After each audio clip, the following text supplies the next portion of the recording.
there, but it's not something I don't think any of us spend a lot of time going up there and looking at it. So now, now that it's been brought to our attention, we've had this really, as Dr. Troughton said, a really comprehensive study done. And I agree with Dr. Troughton. I think we need to, look at it carefully, but I don't see any reason not to go ahead with it. And I also think coordinating with the town makes the most sense. When do you think you'll have the entire area scoped out? I'm working on the other town land now. I expect to have that done this summer.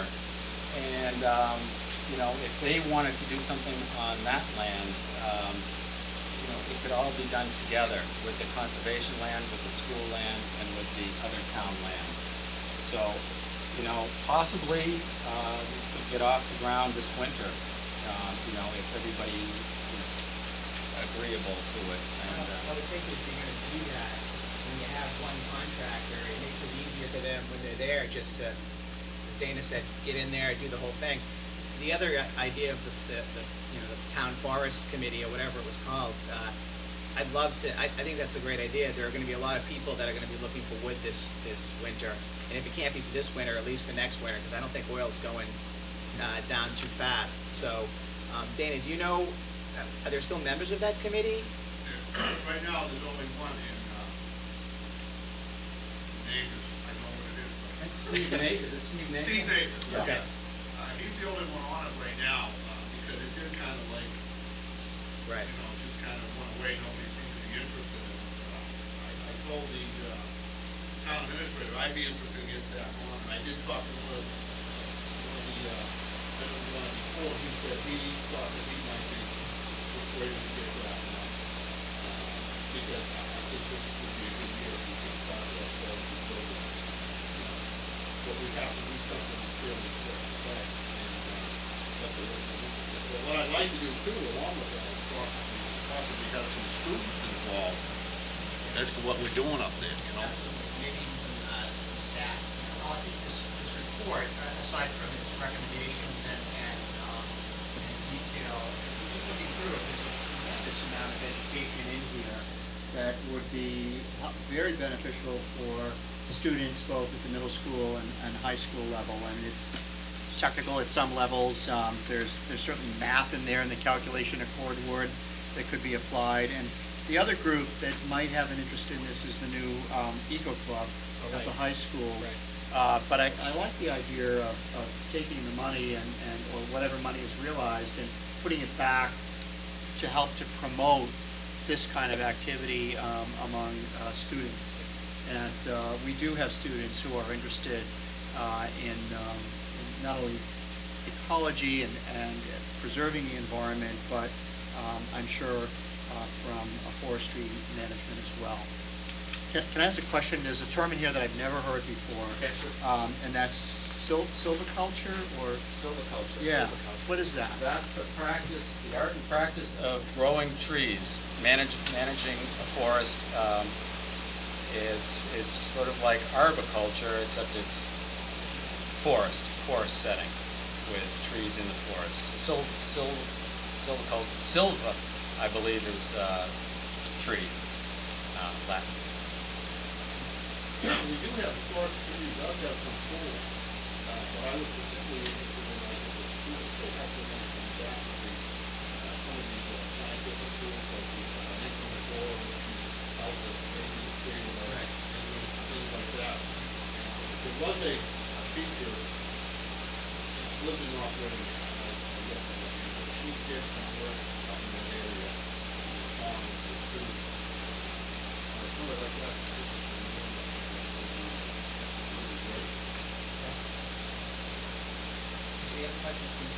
Okay, we need to take action tonight on this?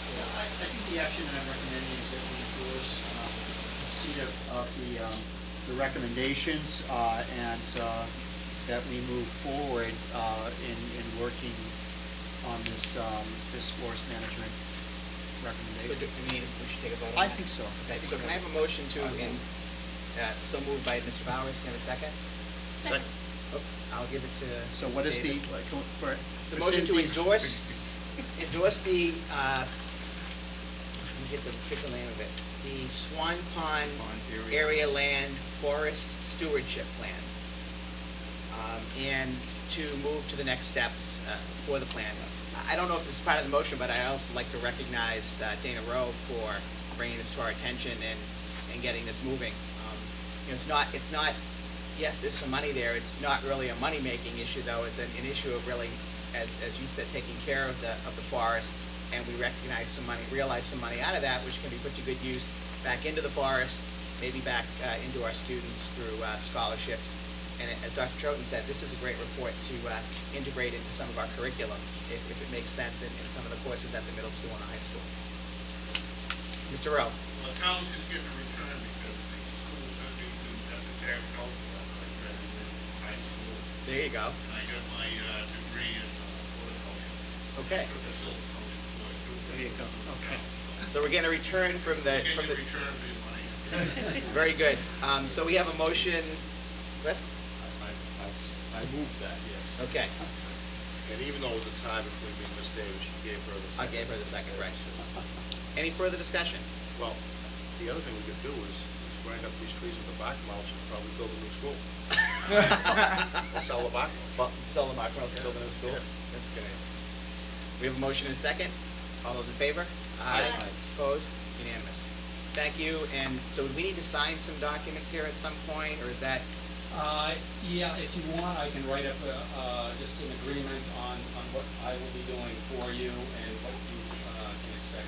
And I'm wondering though if we should wait until the town. Yes. And then we can coordinate that and get the whole thing going. And at the same time, Dana, you'll see if you can move the forestry committee and maybe get that back together. And I will talk to the town administrator to see if, and Steve Nathan, I did talk to him, and he was interested, but I've only talked to him once. okay, So I just don't know if we can get enough people, sure. you know, to go forward. But you may, if you got word out in the newspaper that there may be some wood available for yeah. people, you may get a lot of interest. I think probably it would. Yes. Okay, great. Thank you, Dana. We appreciate it again, and thanks for the report. This was great. Appreciate it. Thank you. Thank you.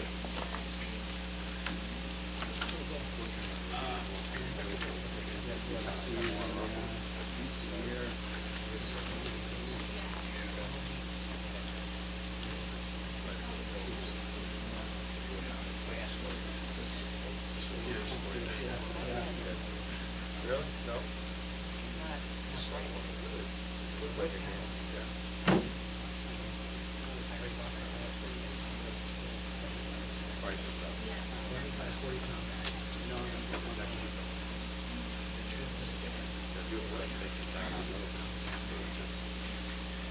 Okay.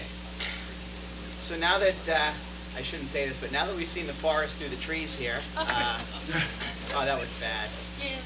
It's time to call up our new, we're going to move to our new middle school principal, Mr. John Fauché, who officially took over, I believe, on July 1st, was it, or something around there? And Mr. Fauché is here tonight with the time-honored tradition of bringing us the middle school handbook, and that was we got this tonight from David, so it's not the one that we had in our packet. And I believe you have some recommendations for changes in here, Mr. Fauché? I do. Thank you very much. I appreciate the time and opportunity. I thought it was kind of important that I come here tonight to present this and be available to answer any questions or concerns. Just kind of give you an update. I really appreciate Mr. Hodges' efforts to tidy up the shop before I got here, and to that end, he did present to the superintendent. Subsequently, you found in your packet revisions that he was recommending for the handbook. And last week, Mr. Callahan and I took some time to look at all those revisions and actually went line by line through that handbook. 4 to 6 hours it took us. It was a good education for me. I got a chance to see, you know, the nuts and bolts and how things operate. At the same time, we got a chance to talk a lot of philosophy, which is kind of a good thing. So what we did was, I took the handbook, I made some recommendations for changes, suggestions for changes myself, as well as Mr. Hodges, and I presented it to the superintendent this week, today, and that's the big heavy copy that you guys, actually the entire handbook and I highlighted language that I would like to see deleted, that would be in yellow, and changes or additions would be in green. Now, I don't want to take up a lot of your time, but I think I can go through this pretty quickly.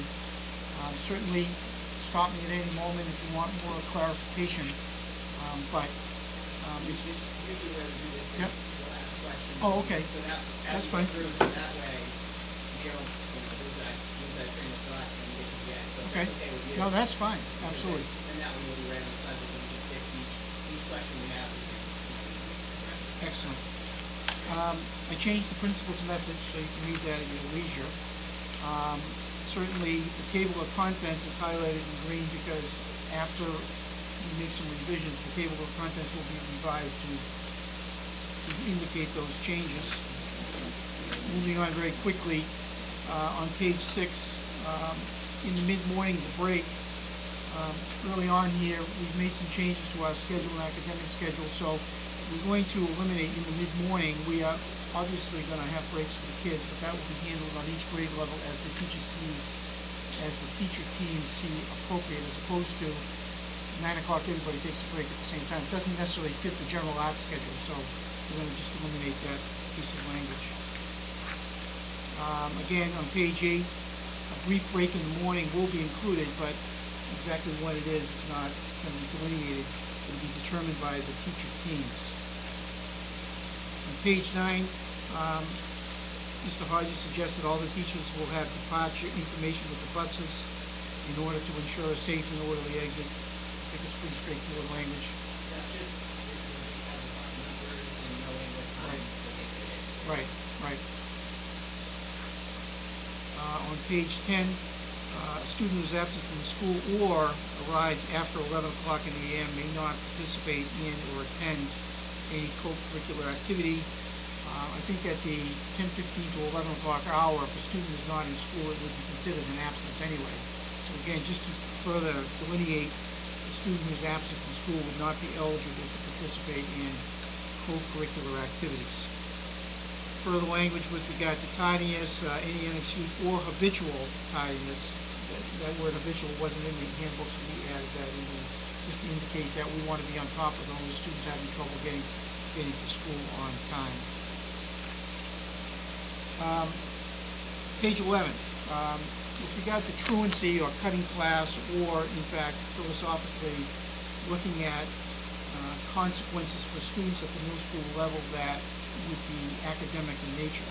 A student who needs consequences, behavioral, truancy, cutting classes, or other types of behavior absolutely will be held accountable. There will be consequences as indicated in our handbook.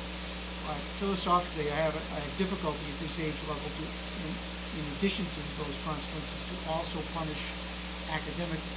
I would rather take the opportunity to engage that student in learning, to have him make up his work, and get him credit, because we're trying to keep them on the hook, so to speak. So I would like. It almost seems like, it's I understand what we were trying to do, but if you punish them and say no grades, it almost encourages them to maybe more negative behavior, because why bother? Whereas if you bring them back in and say, the only question I would have though is if this happens X number of times, I guess that's the one concern I have with the policy. Obviously, with habitual offenders, with regard to any kind of discipline, they are removing themselves from the learning environment, i.e. in-school suspensions, detentions, or whatever other strategy you might have. You would expect that those students would, the final grade, the assessment would reflect that lower grade because he's not involved in the learning. So whether you give him the 0 on the homework or the assignment that he missed or not, eventually his core behavior is going to catch up with him. So I think it'll take care of itself in the long run. Obviously, at the high school level, it's a different story. They're a little older. They understand that if I do, I might also, in fact, affect my grade. So I know at high school it's a different policy, and I think it's age appropriate at that level. So. I like this too, that I think at that age level, I think this is the right thing to do. I don't have a problem with it. If anyone did have a problem with it, I would suggest that you could simply remove it under the, the numbered list of appropriate actions that may be Oh, may be taken. taken